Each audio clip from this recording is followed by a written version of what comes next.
Klase-klaseng putahe sa pagkaon ug ilimnon ang pwedeng mapalit sa publiko sa Tacurong City. Human giablihan sa City Hall grounds ang Eats Ingyunay Food Festival. Kinisab ang panahon na mag-abot sa Tacurong City ang mga tao sa Sultan Kudarat Province, makisadya sa mga aktibidad matag gabii ug pagsaulog sa Pasko kay lain-laing disenyo sa Christmas lights ug dekorasyon ang masaksihan sa mga tao. Ang Inugyunay usa ka hiligaynon nga pulong nga ambot pasabot mao ang to unite o to cooperate.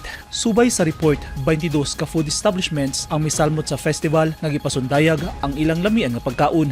Daghang kapilian ng mga tao gikan sa baked goods hangtod sa street food, seafood ug grilled favorites. Mabusog ug malingaw gyud ang mga musuroy kay hangtod sa Disyembre 23, 2025 ang Eats Ingyunay. Giawhag sa lokal nga gobyerno ang publiko nga bisitahon ang lugar ug magsadya sa festive food event. Eugene Hinutan, Newsline Philippines. Stay safe.